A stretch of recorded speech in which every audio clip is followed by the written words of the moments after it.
happy Saturday. Happy Mother's Day to you mothers out there. Yeah. Call your mom tomorrow. Tomorrow? Yes, tomorrow. I mean, I know that. Just joking. Hey, Natasha, Brandon, Freeze. What's up, everyone? Wasn't Freeze Ray the Arnold Schwarzenegger? Uh-huh. Is that his name, though? In the Batman movie? Yeah. Yeah. It wasn't Iceman or anything? It was Freeze Ray? I don't know. I thought it was Freeze Ray. I don't know. I'm just asking. So, what's up, everybody?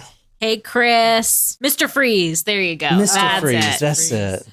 Yeah, that was one of his worst roles. But I liked that Batman movie. I don't even remember it. My sister was a really huge Batman fan growing up. Like, she was Batman like 3 to 5 years in a row. She was Batman. For Halloween. Yeah, she just loves Batman. That's her jam. Well, there's nothing wrong with that. Aloha, Lauren. What's up? Aloha. That's like from the House Bunny. Hawaiian death metal. Oh, yeah, Val Kilmer. That was a good one, too. Also, welcome to our newest Supremos. I know that Christy and William joined last week. I just want to make sure I shout you guys out because I think they joined on Saturday. But Cinder Universe, welcome. What? What's up? And Cinder? Cinder. I think John already got the packages out for our newest member. Maybe not Cinder, but Not Cinder. Cinder, how do you spell that? CYNDER. what Cinder. up? Look at this. See, the minute we just say, if you want to support Jen, go to Patreon. Look how many new joiners we I have. don't know. I do want to read a couple of messages. This one's a little long, John. Hey, Brittany. Just wanted to make sure I'm shouting everybody out as they come in. This is from Christy, a love letter to John Oh, God. of the non-romantic variety. It would have been okay if it was romantic. It's And cool. Jen and Nicole, too. After listening to one episode of this podcast, I became a patron and I have been on a binging frenzy since. My dog Banjo is probably so tired of y'all. I listen while cleaning the house, driving, walking him twice a day, working in the yard. I agree out loud and laugh out loud all of the time. I love the way John tells stories. He's great. He makes me laugh so hard. And when he asks the girls to guess where the story is going, I play along too, even when Banjo rolls his eyes. I don't care. Go ahead. Judge me. I've listened to a few cases on your podcast that another podcast has covered. Ahem, morbid. Ahem. And I love those girls too, but I got so much more from the storytelling on your podcast. And that says a lot to me because I've been listening to them since the pandemic hit. It's the storytelling. It's phenomenal. Nicole's voice is so cute and engaging. She should definitely read for Audible. And I too am more of a dog person. So hashtag relatable. Jen's okay too, I guess. Jen, no, it does not say that. It does. JK, Jen, it wouldn't be the same without you. Good. Okay. Chemistry is on point. I have a lot of catching up to do and I can't wait. Y'all pray for Banjo. Awesome work, guys. Keep them coming, you lovely, lovely people. P.S. Oh my God, I haven't written that since high school. John, thank you for serving our country. I admire that you have found a job you love and get to drink and make money telling cool stories with a couple of your favorite people after the sacrifices you made for us. Cheers. Actually, now Cheers to that. Yeah. Cheers to you. To you and to you and to Banjo. Thank you. And also welcome Faith, who just joined us on the live chat. Yay, Faith, welcome. Welcome, Faith. Surprise shots. Surprise shots. We don't know what they are because they're a surprise. All right, so this is a specific request from both Desiree and Andrew. Cheers to you guys. Thank you for this delicious looking request. Desiree. Oh, yeah, that's a good one.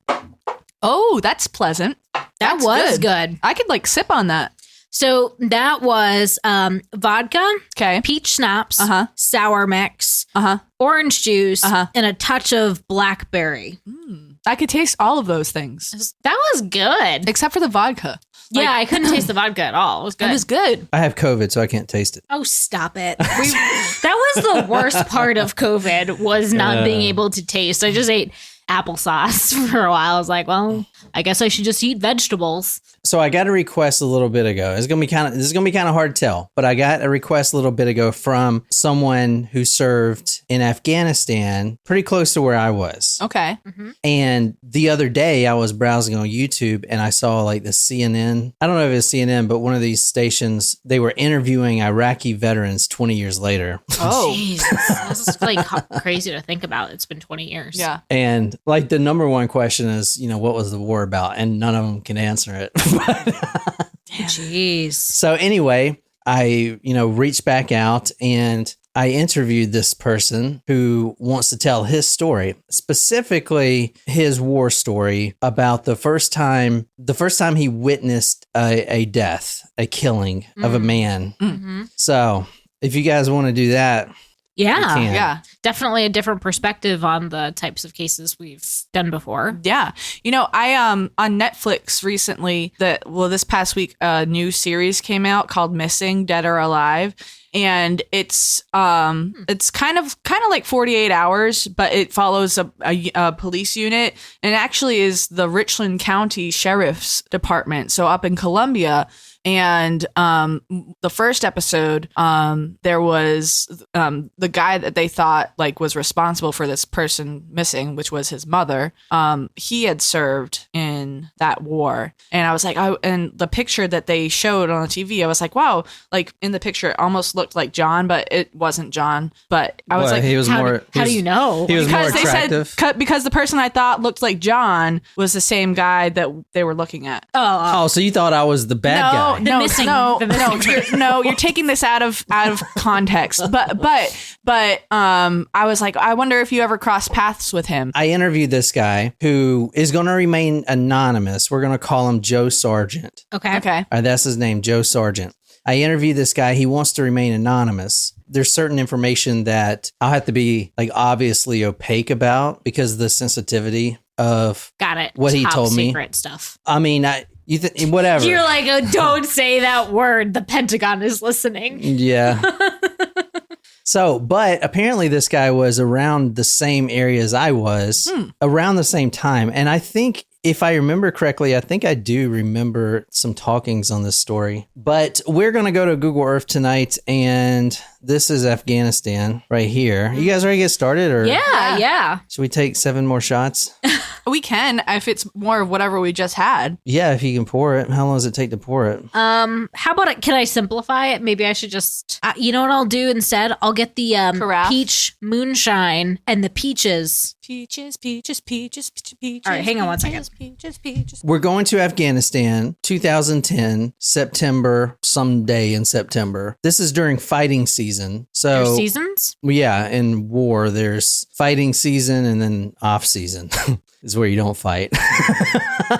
Like, is it because of the weather or something? Yeah, so when it gets cold, a lot of the Taliban who were in the mountains, they go back to Pakistan or wherever they're from, you know. Okay. They don't shoot you because it's too cold. All right, so in Afghanistan, and this is kind of where I was too, around this area, but you have this big river that runs through here. Not a lot of greenery, huh? Well, it's the desert. Yeah, I know. And this river right here is called the Helmand River. And the reason this river is important is because of why, Jen? Why do you think this river is hugely important? Because it's a water source for the village. There you go. So the Taliban use this to force the locals being subsistence farmers, they threaten them and kill them if they don't grow drugs instead. So the villagers suffer, they starve to death, but they grow opium and weed for the Taliban so they can sell it to get guns to shoot at Americans. That is why this guy, Joe Sargent, and myself, I was around here too. So is a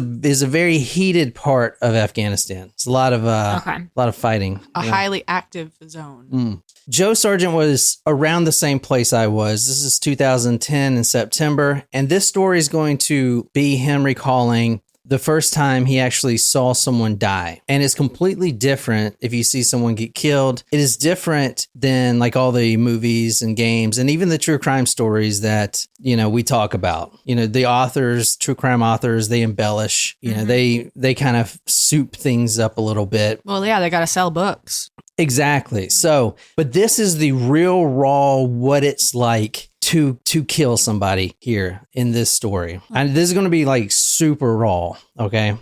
As a soldier, you live in these little villages. Okay. And they're pretty much all the same. These houses are built from mud. And here's a photo right here you can see. So this is where you would live, somewhere like this in a village, and you see all the houses are just mud. Because I mean, you saw the map. What else is there to make something out of? There's not even trees. Like you can't even get wood. Yeah. Like there's nothing but mud.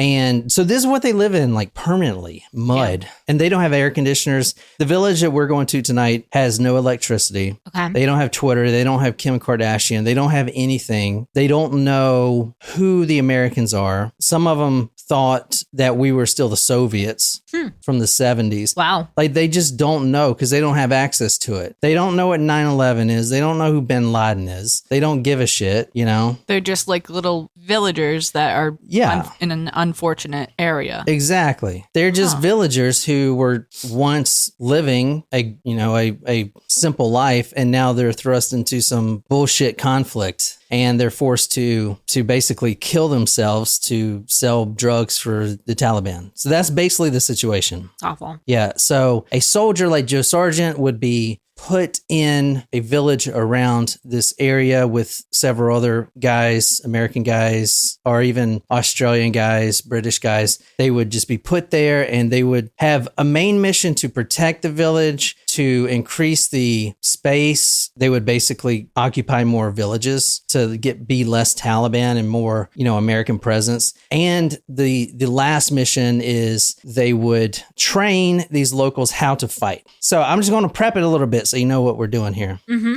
But to prove my point, this is a photo that I took. The Taliban, like I said, they tell these villagers they can't grow crops anymore to feed their family. They have to only grow drugs. And this is a photo that I took over there. This is like what it's like seeing even the animals. Look at this cow. Oh, damn. I mean, this cow is like skin and bones. That's what Murphy looked like when I adopted him. Yeah. And the villagers look like this too.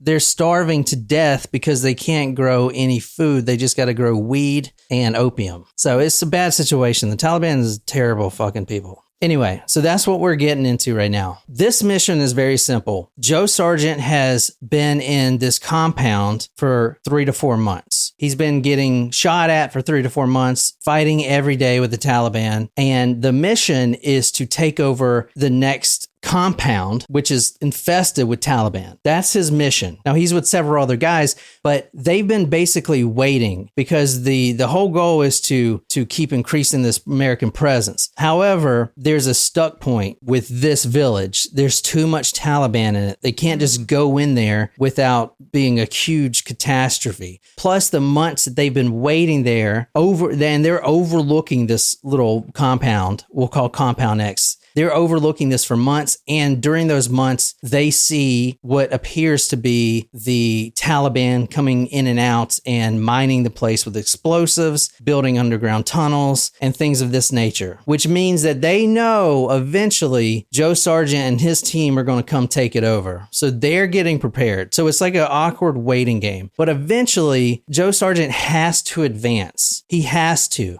There's no other way. Point. He's got to take this compound over. This is the Helmand River here. Okay. Here you have Compound X, which is right here. Uh-huh. This compound is on the lower part of this terrain. Up here, that is where Joe Sargent is. That's where his compound is. So that's higher elevation. Yeah. They're they've got the bird's eye view of the compound. Yeah, he's perched up on this, looking down at Compound X. Now, the mission here to take over this compound is for them to split up into 2 teams, an Alpha team and a Bravo team. Alpha team is here. They're going to come in. They're going to breach the door. And Bravo team is going, so their compound's up here. They're going to drive their trucks up here and provide support because for the last few months, they've been getting shot at. Everyone's been getting shot at from up here in the mountains, right? Up here. Okay. So, which is even higher up than Joe Sargent's compound. Okay. So Alpha team, so Alpha team is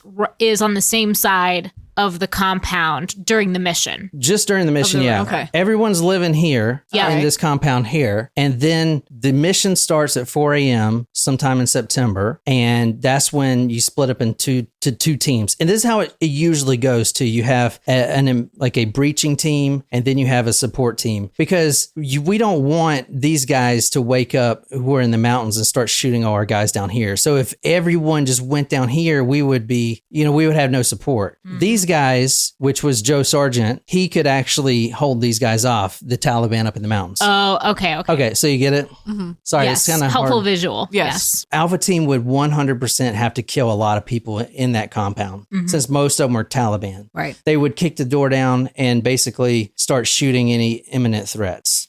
How did they get across the river? Did they just swim across Yeah, in the middle of the night? Yeah, that's a good question. So this is actually not deep enough to swim, so you can actually walk across this. Oh, wow. Okay. Oh, Yeah. okay. So you could drive across it too? Yeah, you could drive across it, but they didn't because the sound. This was... Right. Got 4 o'clock in the morning. Yeah, we're trying to be under.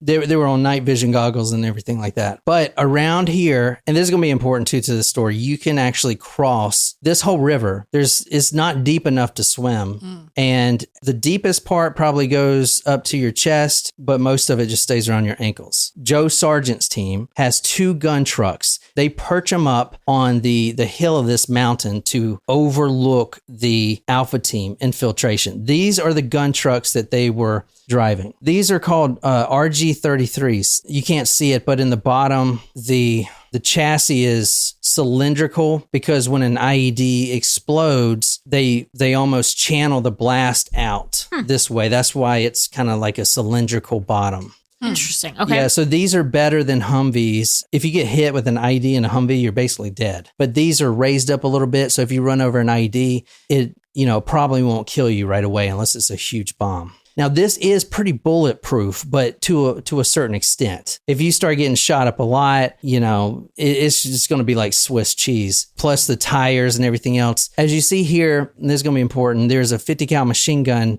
mounted at the very top. This is controlled inside. And so no one's outside controlling the gun. Yeah, no one. Well, you can get up there if you want. If you need to. If you need one. That's what this is called, a chicken plate. Okay. Right here. This chicken plate. This and that's thing right where here. the barrel of the gun sits? Yeah, it sits out here. And I don't think it's mounted on this one. This is just a random one. Yep. But so that is what's going on. And this gun, at least in Joe Sargent's case, was controlled inside. So is everyone on the same page? Sorry, this is honestly a little hard for me to tell too because, I was there.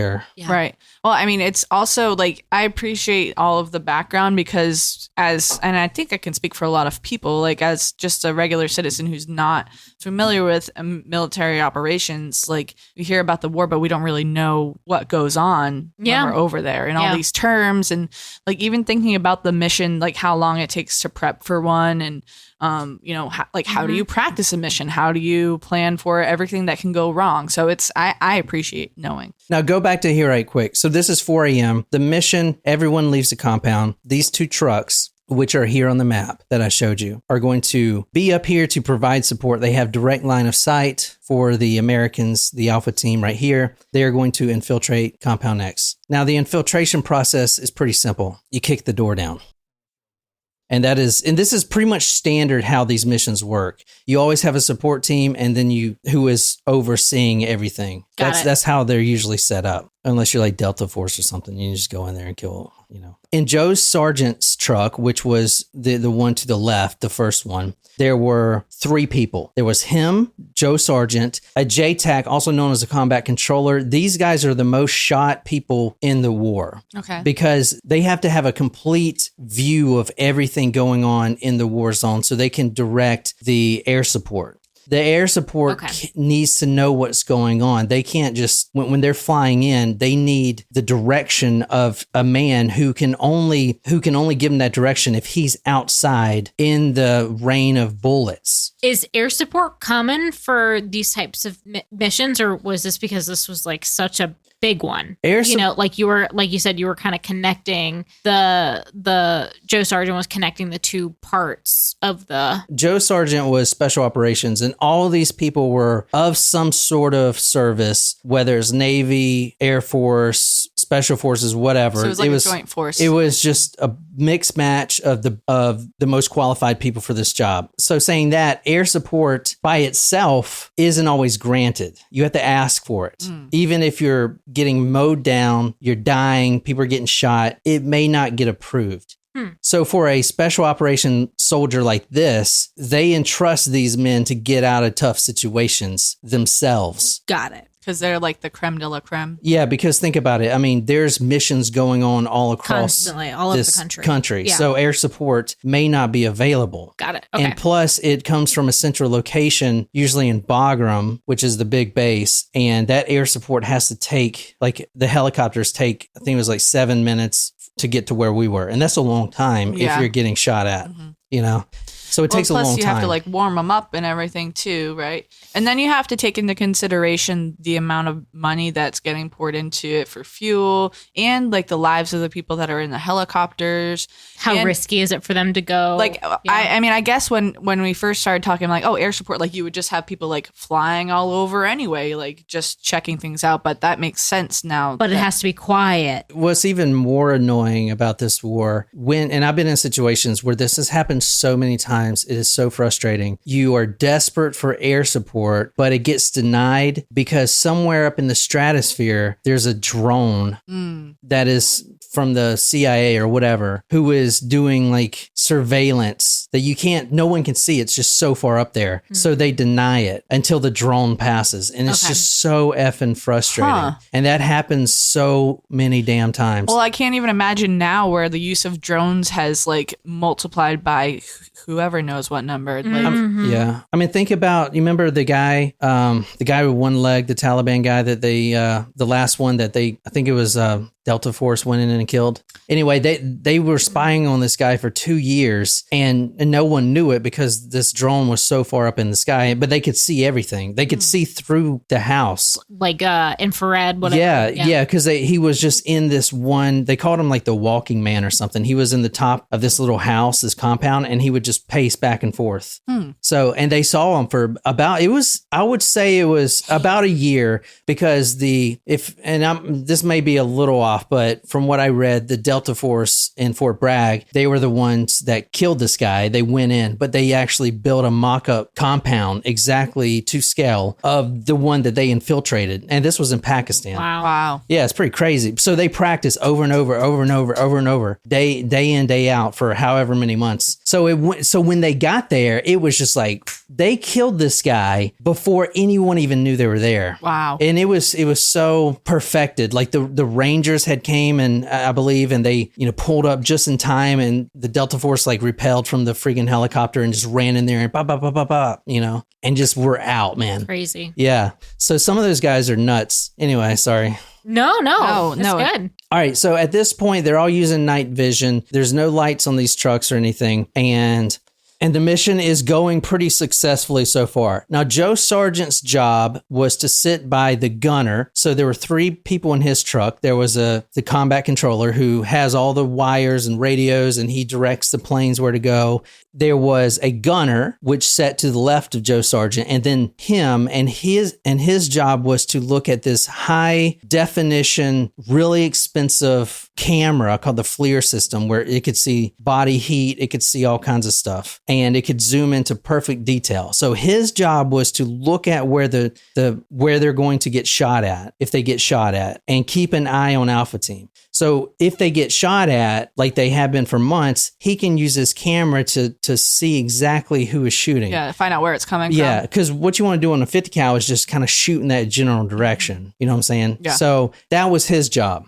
The other truck, there were 2 people in that truck. There was a special add-in, which was some officer type, and that's why this mission was sort of political, as you'll see. And then there was a gunner. So he was telling me that it was eerily quiet, 4 a.m., and it always is eerily quiet in the desert. There's no insects making noises and stuff like that. But he just had this weird feeling that something wasn't right. He says he remembers how dark and quiet it was, and that they were using night vision to navigate. And Joe Sargent was actually looking at Alpha Team. They were in a single file line. And so Alpha Team was behind or in front? No, Alpha Team was... They were across the river. I got confused about the other Alpha you were talking about. Yeah. Sorry. So Alpha Team was actually progressing towards the front door of this Compound X. Okay, got it. And they were in a single file line, and everything was going great. No one was awake. No one was shooting. The Alpha Team would kick down the door and, take care of business, and everybody would be home by lunch, right? Leading the way was the point man, a seasoned Special Forces gun sergeant renowned for his expertise in breaching doors. To my relief, the operation was unfolding smoother than I dared to hope. This is where it ramps up pretty quickly for Joe Sargent. The point man, which was the breach guy on Alpha Team, his job is to kick the door down. He kicks the door down. He stands out the way. The other Special Forces guys go in there and pop, pop, pop, shoot everyone. This guy kicks the door. There's a loud explosion. It's tremendous. And IEDs are pretty loud and frightening in themselves, but this is at 4 a.m. There's no sound. I mean, this village doesn't have electricity. Right. There's nothing. And all of a sudden, this deafening explosion just, and it rocked his truck. It rocked both the trucks, and they were 100 yards away. Wow. It was an enormous explosion, and he knew exactly what it was. The doorman, the guy that kicked in the door, had hit a booby trap, IED, pressure plate that was attached to the door, or just like they were thinking could happen. Joe was there for 4 months, and these guys were mining up this entire village waiting on him. Like, this mission was a failure to begin with, right? So it just so happens that the first door kicked open was mined with explosives, and it blew this point man up. The explosion, he was telling me, was tremendous. And obviously it wakes everyone up, including the people that, has been shooting you for the last 4 months. Right. The deafening explosion reverberated through the air. Chaos ensued as the realization set in. The soldier who had boldly kicked open the door had triggered a deadly booby trap rigged with explosives. The force of the blast ripped through his legs and rippled through the surroundings, shaking the very foundation of our mission. At this point, Joe is stunned. He knows that the point man just got blown up. The mission is now changed. They're obviously not going to infiltrate this compound. Doing so would be suicide. Yeah. And not only that, you have a soldier who has kicked open this door. If you can't reattach his legs, you have to at least tourniquet them. And stop the blood flow. So, but he tells me that there was a few seconds that it actually returned back to the normal state of being quiet, kind of like the eye before the storm, like a big hurricane comes through, demolishes everything, but then you go back and it's just eerily quiet and peaceful, sort of like that. But it only lasted a few seconds. He was telling me you could actually hear some of the rocks as the house, the mud house, when it blew up the front, some of the rocks still making a permanent home for themselves. Oh. And he could hear that. But then seconds later, he could hear something else. Yet amidst the aftermath, a piercing wail through the air, cutting through the eerie silence. It was the agonized screams of the man who just lost his legs. Oh, shit. A stark reminder of the brutal consequences of war. Oh, man. So at this point, the mission is now changed, and Joe Sargent and the rest of the team has to adapt. So it turned from the mission, the initial cause of the mission, to going in to recover the team that had just gone through this traumatic event. Yep. Is that right? The new mission? Not to recover it, to... obviously to go in, you had the purpose of the mission. They had the purpose of the mission, and now they have to, instead of going through with the mission because it's oh shit, this is not going to work. It's okay, how do we get our guys out of there type of thing, right? Exactly. Okay. So Joe Sargent couldn't get his guys out of there, but they could stay there where they are and provide support. This is Compound X. The Americans go, kick down the door, it blows up, right? Now they're going to evacuate and get this guy to safety, which takes a long time. It's not 7 minutes, you said. Well, at least. Yeah, that's for the helicopter. But think about it. It takes time because they can't just run over there to wherever they're safe. They're getting shot at now. Well, they're getting shot at. And plus, they have to tend to this guy's wound the first thing. Yeah. So, and that's what a combat medic does. They're right there in the bullets, in the hellfire, patching up someone because if you try to carry him or something, he's dead. Yeah. You got to stop that blood flow. Right. So they stay here by the compound for however long it takes to patch this guy up to tourniquet his leg. And Joe Sargent was telling me he was hearing that on the radio. You know, he could hear the screaming. He could hear the combat medic. They have some very strong shit that just puts you out. Yeah. Like they're basically anesthesiologists at that point. So They put enough freaking Valium or whatever in you. Morphine, maybe. Morphine. Yeah, morphine. That's what I meant. They put enough morphine in you where you just kind of just, you know. Is there ideally a combat medic on every single one of these missions in case it goes bad? But what happens if the medic is the one that gets hurt? Well, so, all right, most of these... That's a good question. Well, yeah, that's a good question. So Joe was telling me that on this mission, there were Special Forces soldiers, and they all know each other's job. Got it. So the medic would never be the point man, number one, because of this. But they would be like... Probably like towards the back. Yeah, if he got shot, then the Bravo or whoever knows enough to grab in his medic bag, and he knows exactly where that morphine is. He knows exactly where that morphine is, and he knows to stick him with it, and he knows how to put a tourniquet on. Like everyone that goes over there knows how to put a tourniquet on. I still got a bunch of tourniquets, actually. I knew at one point how to put a tourniquet on when I was going through athletic training school, but don't ask me how to do it now. I mean, I guess like in practice you would use anything in theory, yeah. Like but I would never know how to do it with like a kit or anything like that. So loud explosion, quiet, and then the screaming of a man who just lost his legs. I can't even imagine that, especially if it's like all mic'd into you. So Joe, so if you look, you're hearing everything that's going on in the with the other unit, you know. And, but it's not like you're playing Call of Duty. Like this is real life. Yeah, like, shit. Yeah. So this is Joe Sargent's truck. This is how far he was from the explosion here. All right. His job now across the river is to stay here and basically be a shooting bag, because this is where they've been getting shot at. This is where the majority of the Taliban is. Okay. Also in the compound, but from both. So being potential to be shot at from both sides. Exactly. Because this would have alerted everyone in the valley because there's no sound going on. Yeah. Oh, yeah. Yeah. Everyone's up by this point. Yeah. The whole river is fucking awake at this point. Oh, yeah. Everyone's awake.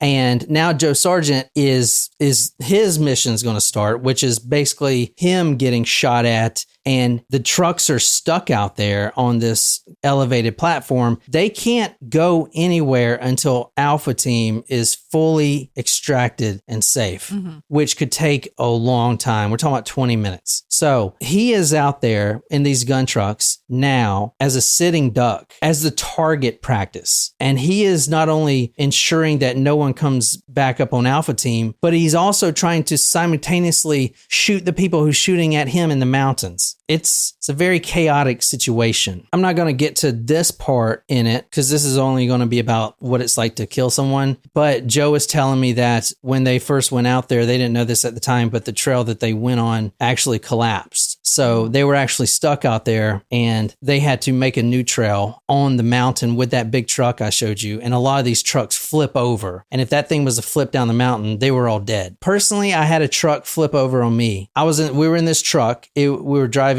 under night vision goggles. I don't know. I can't even remember what mission we were on. And this driver had got up on a little rock and it tilted the truck so much where it flipped over. And we were on a mountain. And it started rolling down the hill, and it would have went all the way down the mountain, but the 50 cal machine gun got stuck in between two boulders. That's the only thing that saved us. But I remember being flipped over the truck, and we had thousands and thousands of pounds of ammo in that truck. If I wasn't wearing a body vest, a body armor, I would have been crushed. But I remember those 400, 500, 600,000 pounds of ammo cans resting on my chest as this gun truck is flipped over, and they had to pull me out because I was at the very bottom under all this ammo. If I wasn't wearing the chest protector, I would have been dead. And no one died, only just broken ribs and some other thing. No one died in it. And I think there was like 5 of us. Like I said, I don't even know the guys who were in there. It was just my job. They would throw me with a mix of people and I would be with them for one mission and then, whatever. Move on to the next one. Yeah. Shit.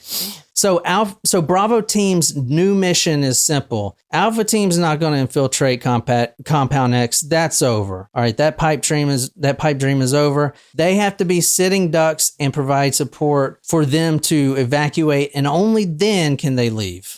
And this could take about 20 minutes. Which doesn't sound like a long time, but when you're in the moment and there's people firing at you from everywhere, that is a long time. Yeah. All right. So Joe Sargent is now getting shot at from every direction, him and his counterpart, the other truck. But luckily they have a 50 cal machine gun, which is this thing. Wow. So the purpose of this thing. Look at those bullets. I know, right? Don't you have like a 50 cal pen? Or it's maybe not 50 cal, but it's like a bullet pen. Yeah. Is it the size of a 50 cal or smaller? Yeah, it's a 50 cal shell. It's the size of it. In here? I don't know what happened to it, man. I thought you had it on your shelf. Did I? Who knows? I don't know. I thought you had it on your shelf. Maybe he did for a while. I don't know what happened to it. It's a large. Yeah. I couldn't imagine like that penetrating. So, yeah. That's what she said.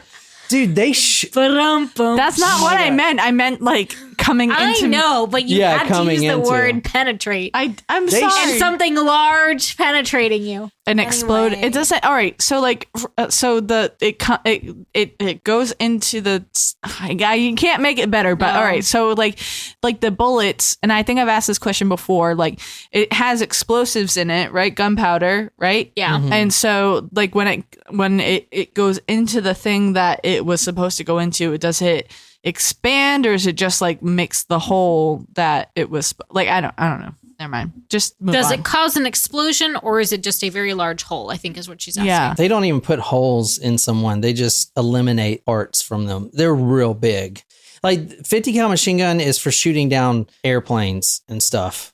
Oh yeah, well, I Not guess because it's a large projectile. Not necessarily for shooting people. They're pretty inaccurate as far as grouping. Or if you shoot like an M4, you can group it pretty accurately. So what is an M4? You can shoot like the same, like the ones that all the school shooters use.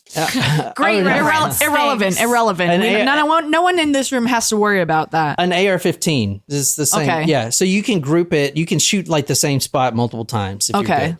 50 cal, you can't do that. You just shoot a general direction and it kind of goes where it goes. Yeah, it goes where it goes. But if it hits someone, it'll destroy them. Oh. But it's great for like shooting trucks and stuff, blowing up trucks. It's meant for like large targets. Exactly. But the most important thing is, and I can attest to this too. I didn't realize this until I got there.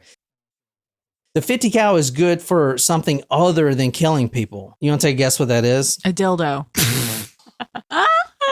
I don't know why I said that, but I think that's where he was going with it earlier. That's where I thought it's not going with that's that. Where I thought that's where he was going. I really thought that's where you're going. No, it is a good idea. There's a bun dildo. Why can't there be like a 50 cal dildo for army wives and stuff? You know? Not the right size. Yeah, but you can still make it shaped like it. You know. I mean, like they do have the bullet thing. I think we should just pause Jen's been this freaking conversation. Jen's been right on here, looking at that shit. Have not been looking at that shit, but I am drunk, so there's that. All right. So the good thing about the 50 cal, other than shooting people or using it for vaginal pleasure, is I hope we cut that from like the real episode. I mean, it's on the internet forever, so everyone's gonna hate me, but that's okay. I'm not trying. It's just something that know what, we are who we are. I don't have a filter. I actually do have a filter, but sometimes it doesn't work. This isn't about me. This is about Joe Sargent. Let's go. The great thing about a 50 cal, other than doing that, is it's a deterrent. This thing is loud.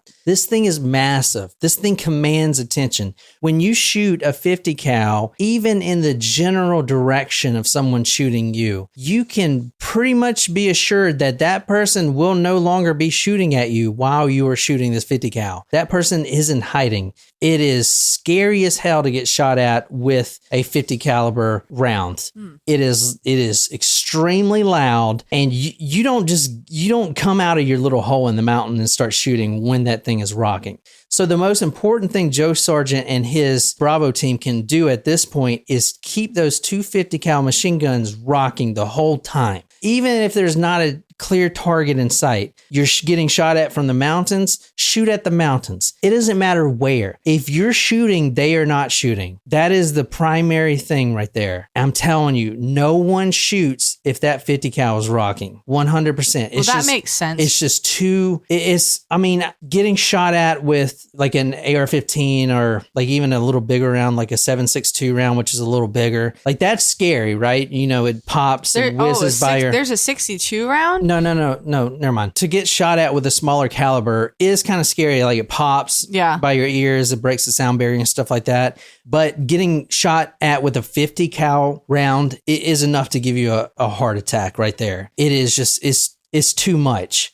And you don't shoot back when someone's shooting at that. What is the largest, like, other than, I mean, I'm not talking about a cannon. Yeah, like a bullet. Like, I'm not talking about a missile. Like, is the 50 cal the biggest, like trigger? Well, how big do you need, Jen? Just answer the question.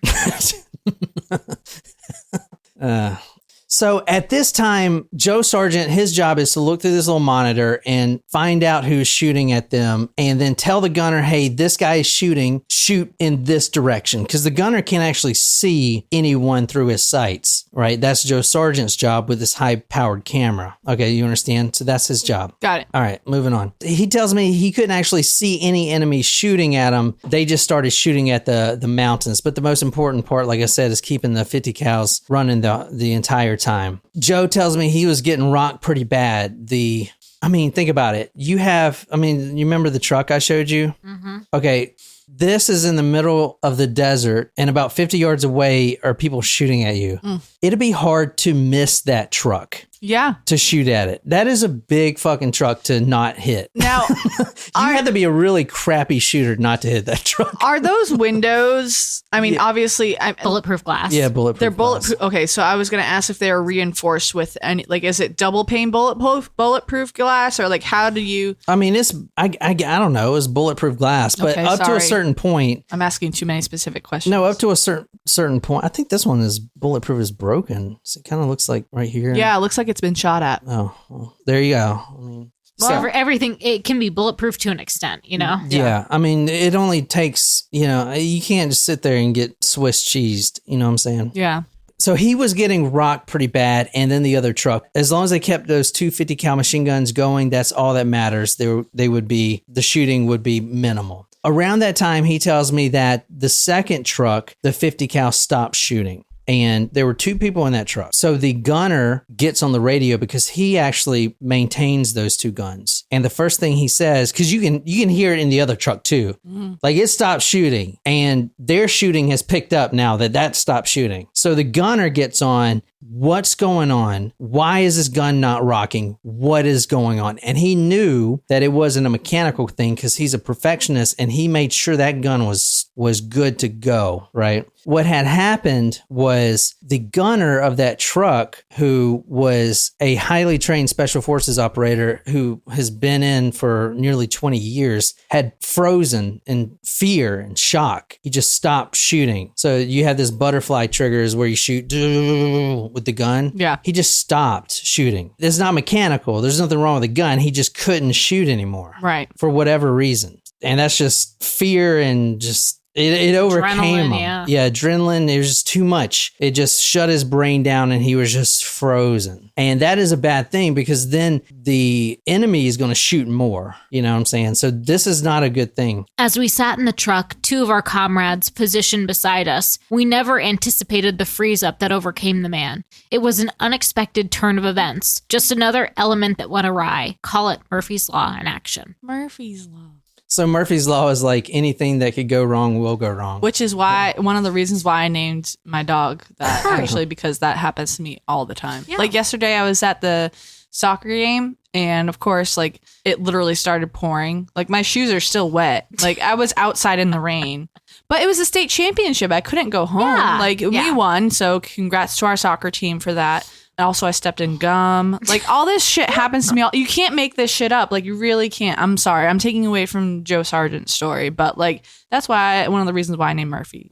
Quote, the amount of bullets raining down on us was inconceivable. We were sitting ducks, but our orders were simple. Wait till Alpha Team is safely extracted. Joe says things got even worse after that when one of his fears came true, which, they had the 50 cal rocking. One of them is now stopped. The Taliban shooting at them pulls out one of these. That's a large gun. It's a very large gun. Ooh, is that also 50 cal? It is bigger than a 50 cal round. Oh, really? It's called Well, there you go. 50 cal's not the biggest. So that answers my question. This is why I hate Russians, because they left. Well, the whole Ukraine thing. I heard the war is ending soon and over there. That's good. Says who? Putin? I don't know. Some article on some Says website. the Russian Times. What the fuck? And that's what they call propaganda. Yeah. What the fuck? It's ending soon. I saw it on an article that I was On TikTok. No, it wasn't on TikTok. It was on my Windows eating computer. these peaches because I don't think we can. Well, give me some then. Keep the peaches once they're past the liquor point. You know. Yeah, this one's already turning brown. The alcohol is the preservative. We got to eat the peaches. Most of the alcohol is in the peaches. Most of the alcohol is inside of me. So grab there's the fork right there. Yeah, that and that 50 cal's inside of you, apparently. Good. We know you've been looking at dildos, Jen. This is magnetic. That's a lie. No, it's not a lie because you said the bullet. How would you know that that's a term for a dildo? How would you know that that's a term for a dildo? Because I used to sell those fucking things. You can look at my search history if you want. I mean, so horny housewives like yourself. Horny housewife. That reminds me of Billy Madison, where he's like, "Oh, it's Noonie Magazine Day." All right, at this point, Joe Sargent hears a huge round, a series of rounds emanating down on his truck. When the Soviets tried to invade Afghanistan, they left all of their weapons over there, including this one, the Dishka. Malibu? I'm good right now with my beer. Which the Taliban recovered, and they would actually push around in a wheelbarrow. But it was highly effective. They can move it around because it was in a wheelbarrow. It's the same concept as the 50 cal I was telling you about. When that's shooting at us, we cower, right? The same shit. In Joe Sargent's truck was this JTAC I was telling you about. This man, he didn't know what service this guy was. He was an older guy, bald head. And this guy has antennas going all the way out of his body. He is the guy that commands all the airplanes where the threat's coming from. Right. But to do that, he has to actually see the entire war zone, like with his eyes. And to do that, he's got to be outside of the truck. Oh, shit. So this guy, who, for obvious reasons, his profession is the most shot person in war, gets out of the truck. So he opens the door, the back door, which is bad for the two of us inside because now the bullets can easily come into the inside of the door. But since he's out there, he's got to keep the door open.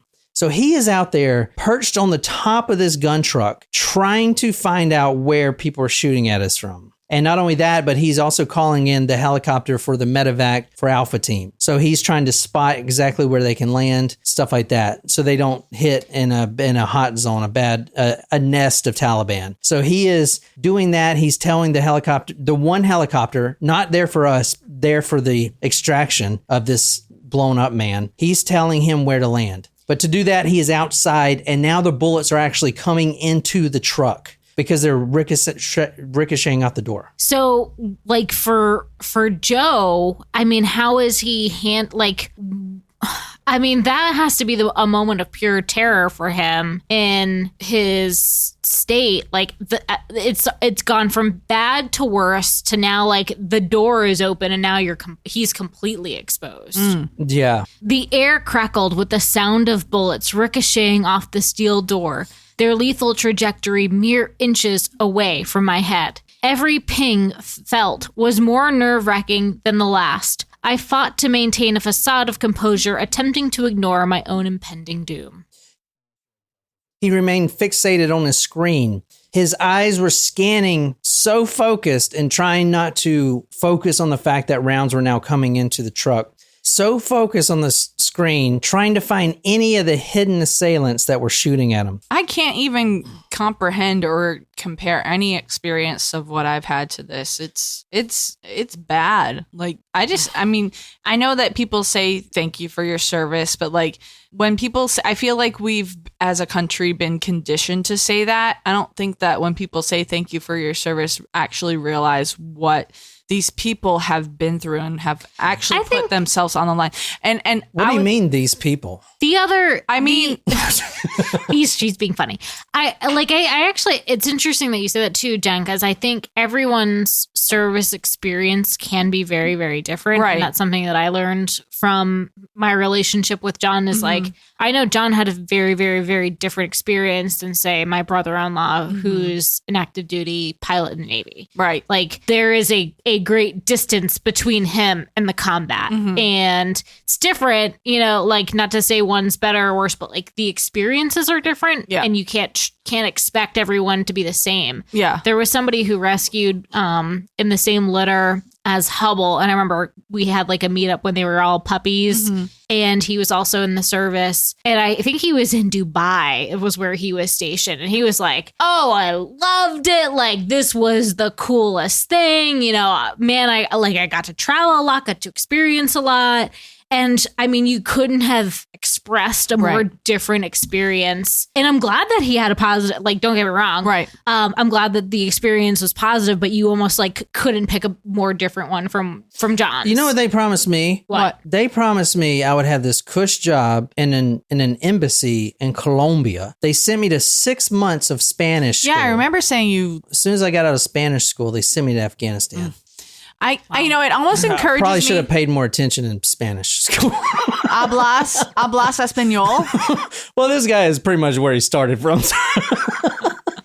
I wonder if my dad would be like willing to tell a story about. I mean, he tells stories about like his army buddies all the time, but like, I feel like I want to know what he went through in Vietnam. Because, has he ever talked about it? I mean, he has, and we've watched Vietnam. But I think like when he was talking about it when I was younger, it wasn't really registering what it means to be over there. Joe Sargent is getting shot at. There's only one gun working. And then he sees something. He sees a man coming from the village. So this is the man. And I didn't have a better emoji. But there was a man that left the village and he is trying to cross the river. Can I ask, where is Alpha Team at this point? They're by the helicopter. They haven't extracted yet. Okay, but they're going to the helicopter. Yeah, so they're right the here. Fire is where the guy is with his legs, or no? No, Jen. Yeah, they just left him there. That's the compound. They're bringing everybody to the helicopter site. Joe Sargent sees a man running across the river. Now, the river isn't deep, so the man is only up to his ankles. Right. But he told me that this man was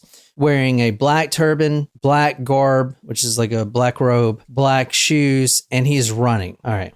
Across the river towards Bravo Team. Not directly towards Bravo Team, but across the river. So like he knew probably that there was going to be support across the river, or was he just running to run? The man came from the compound. He is he's an Afghani, just a villager. He's not. I don't know. We don't know. Joe Sargent doesn't know yet. Okay. All right. At this point, and I'm going to be like purposely opaque with this, but this was a very political mission. The man in the other truck, the reason he didn't take over the machine gun is because he was on the radio with some very high up people. Got it. Generals, or maybe even the Pentagon, or someone like that. This was a very political mission. That's all I can tell you. That's the reason that he didn't get on the 50 cal. He himself was an add-in, and he was a very high-ranking man.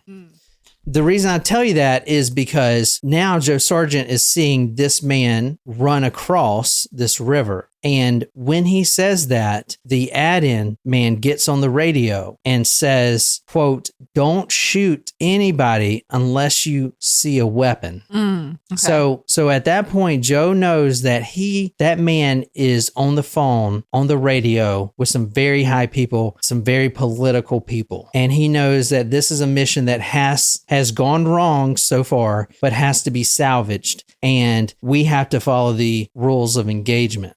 Because at that point, the gunner would have just shot this man and been over with it. Right. But now there's rules of engagement that are strictly enforced, which is crazy because Joe Sargent is out there getting overrun at this point, thinking he's about to die. Everyone's about to die. And this man cares more about the rules of engagement, which the Taliban would never follow anyway. They'll shoot medics. Like, you're not supposed to shoot a combat medic. Mm-hmm. They don't shoot at you, but the Taliban will shoot them. The Taliban will shoot combat cameramen who aren't shooting at you. They're just taking pictures. Mm-hmm. Like, they'll shoot anyone. They don't care. They'll shoot women, children. I mean, anybody. Well, I mean, they strap bombs to children and women, so that's a problem too. But yeah, luckily that's never happened to me. So, but over the radio, he hears this: don't shoot anyone unless you see a weapon. It felt surreal, almost absurd. We were in the midst of a life or death situation, our lives hanging by a thread, and yet his focus seemed misplaced, fixated on bureaucratic protocols. Now, the gunner sitting beside Joe Sargent puts his sight on this man, but he can't shoot yet because it's up to Joe Sargent to tell him whether or not this man has a weapon. So at this point, both 50 cals they're not shooting. There's no weapons shooting from the Americans, but they're getting shot at a lot because the gunner is waiting on Joe Sargent to confirm if this man needs to be shot or not, because the gunner can't see, and Joe Sargent is sitting there with a high definition zoomed in camera with this guy, the running man as we'll call him, on the screen. So Joe Sargent, he has to see if this guy has a weapon. Now, he's got a black robe on and the weapon could be tucked in anywhere. Joe Sargent is fixated on finding something because he knows that he has to make a decision extremely quickly. Because this man is also running in their general direction. Mm-hmm. Also, that gun needs to be used to shoot the other people shooting at them. Right. And right now, it is not shooting anyone because the sights are on this man. Hey, the gunner called out to me, his sights fixed on the man in question. I had a clear view of the running man displayed on my monitor right in front of me. He was dressed in all black, a black turban, black robe, black shoes. I couldn't quite determine his age, but there were a few gray patches in his beard. It's common for men in this region to appear older due to inadequate protection from the scorching sun. Rounds are coming into the truck. Tick tock, tick tock, tick tock. Joe, you need to make a decision. You need to get this gun rocking. Either say yes, this guy will be done, or no, and the gun will be shooting other people. Either way, the gun has got to get back online. Because at this point, the bullets are overwhelming. Yeah. Because the gunner in the other truck is still in a state of shock. Yes. Oh. So Joe is now desperate at this point, staring at the monitor, trying to just begging to see anything small, just a little, the handle, the strap of an AK or something, anything, even like a bulge that looks like maybe a grenade pin, something. I don't know. Time seemed to crawl as the seconds ticked away, and the relentless gunfire continued to rain down upon us. I was desperate to catch even the slightest glimpse of a weapon, whether it was a gun, a grenade, or even a spent bullet casing. Anything I could provide some clarity in this chaotic situation. I silently pleaded with a higher power, hoping for a sign. Just show me something, I prayed. Nothing else matters. He has to make a decision because he is putting everyone's life in danger if he cannot say yes or no. It is all on him right now. These guns are not operating and he has to make a decision. And he doesn't have minutes to decide. It's now. He can hear the gunner start to raise his voice, concerned that Joe Sargent was also frozen too. But Joe tells me he was just simply at that time deciding. And then it hit me. The weight of responsibility fell squarely on my shoulders. The fate of this running man rested in my hands. A simple choice of yes or no would determine whether he lived or died. It was a matter of just 2 letters for life, 3 letters for death. It was a chilling realization that I held such power over another human being.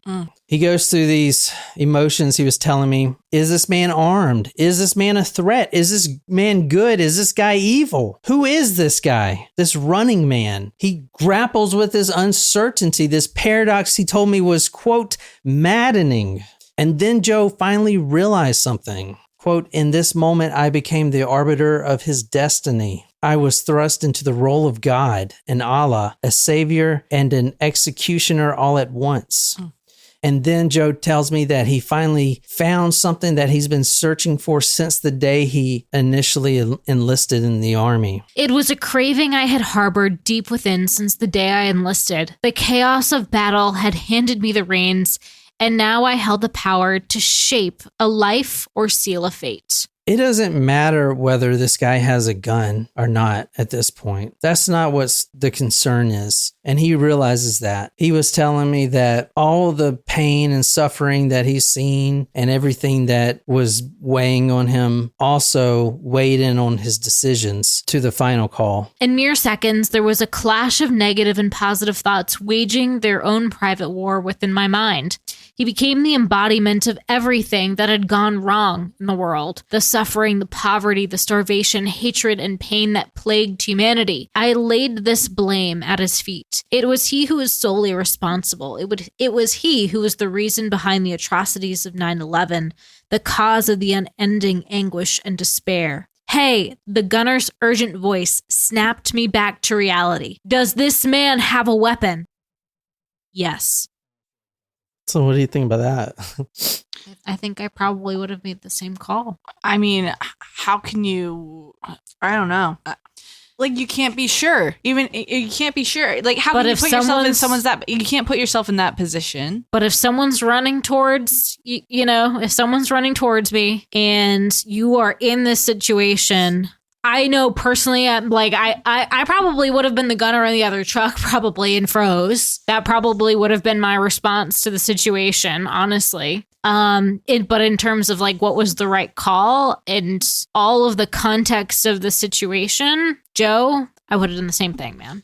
And like all of this, like hearing just this whole entire situation and this entire battle that's weighing on Joe in this situation, like hearing it now, like we took 5 minutes reading this out, but this had to be a split decision. Like it probably didn't take 5 minutes in between hearing the gunner say, "Hey, like what's going on?" Like you have to make this decision like now because you don't know what's going on. You have no idea. Like you don't know. Yeah. And like it took longer for us to read through this and hear Joe's thought process played out years after the fact. But in the moment, like how can you I mean, we weren't there. To be able to make a decision that quickly in itself is actually very impressive. Mm-hmm.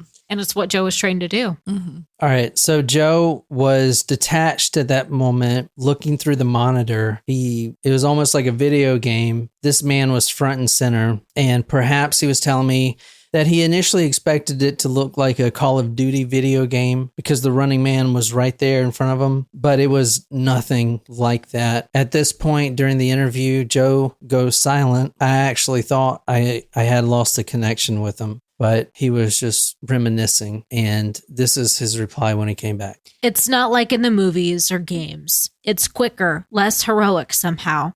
Seeing someone die, I mean. The first bullet found its mark, tearing through his leg with devastating force. I wish I could paint a vivid, gory picture like a sensational true crime story, but that would be a disservice to the truth. The round ripped through his flesh, severing his leg from its joints and rending the delicate web of connected tissue. It happened so abruptly, almost like a magician's trick. His leg was there one moment, and then the next, it simply wasn't. He tells me that this is the first time that he's ever seen anything like this, and he couldn't look away. He says his eyes were almost being forced to stare at the carnage that he himself had created. He was the decider of this man's fate, and he must continue looking at what his decision was.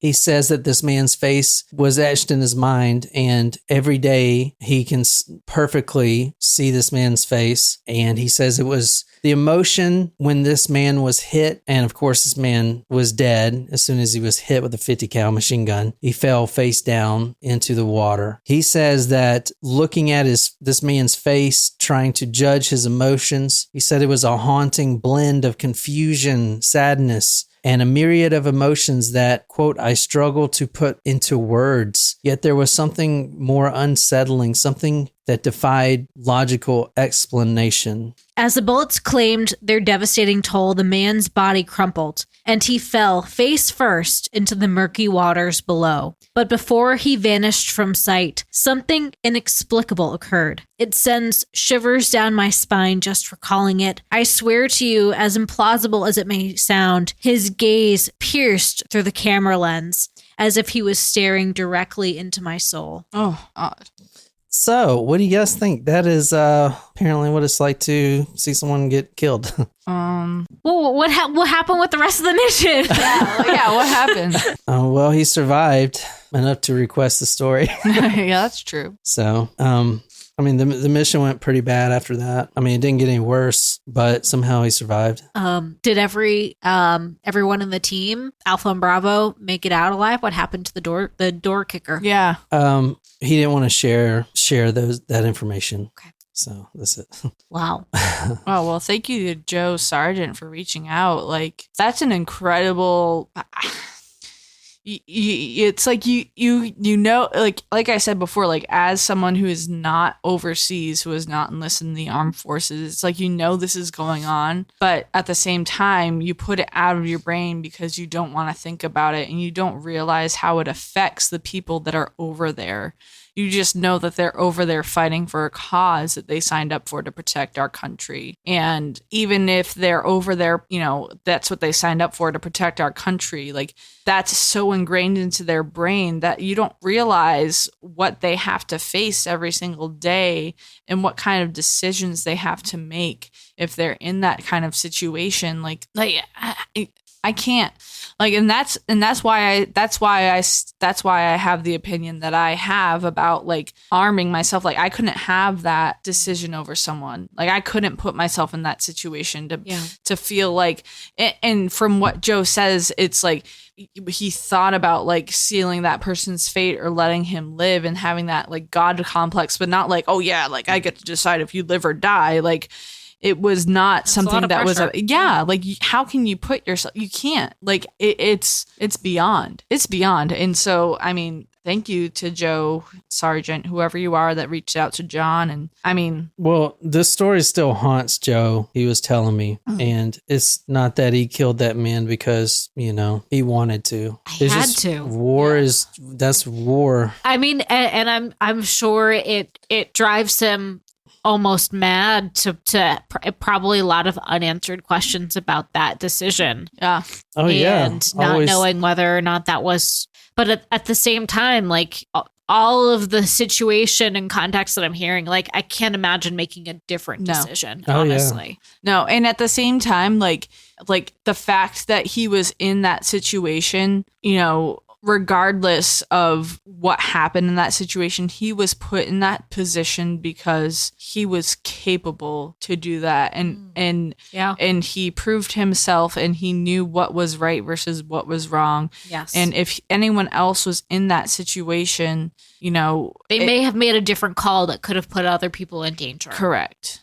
Yes. Very well said. Very well said, Jen. So, I mean, you know, like, his life was on the line. His team's life was on the line. There was a threat, and he wanted to make sure that he made the best decision for everyone, not for himself in that situation, not for the glory, not for the kicks of it, not to be like, oh yeah, I got a kill in Afghanistan when I was blah, blah, blah, blah, blah, where he can go and get thousands of free drinks and get first class boarding on an airport. Like, honestly, you can't put yourself in that situation unless you were there. And you can't really say whether or not you would make the same decision because you weren't there. You weren't trained for it. You didn't spend months and years prepping for that specific mission. Like, that was your one job, and you know, did it. Joe did his job. Yep. You know, Joe did his job. Joe, you did your job. Let me read a couple of the comments in the live chat. Shram said, I'm really glad that you got to help him share his story. Martin agreed, man, that was intense. Christy said,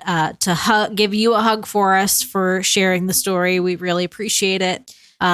Christy says that truly encapsulates a small portion of the pressure placed on our vets. Brittany said, such a heartfelt story. I don't think I will ever forget it. Shram says, feeling the full accountability and awareness and not feeling the power. That's well said too. Thank you guys. So, Brittany says, best story on TM2M. Yeah. I mean, but it's different though. It's not like our typical murder story. This is different. Like, you can't really count it as a murder. I think it's a mission. Talk mission to me. But it puts it into perspective. Like taking someone's life is. Yeah. You can't get in that. No.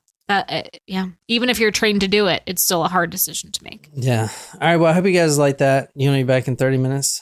30 minutes sounds perfect. We'll be back at 3:30 Eastern for our Supremos, and you can join us there. All right. Well, we'll see you in 30 minutes. I hope you guys enjoyed it, and I'll tell Joe everything you said. He's going to appreciate all your kind comments. So that's all I have. Well, thank you to Joe, and thank you to all of our vets, John especially, my dad, anyone, Nicole's brother-in-law, Omar.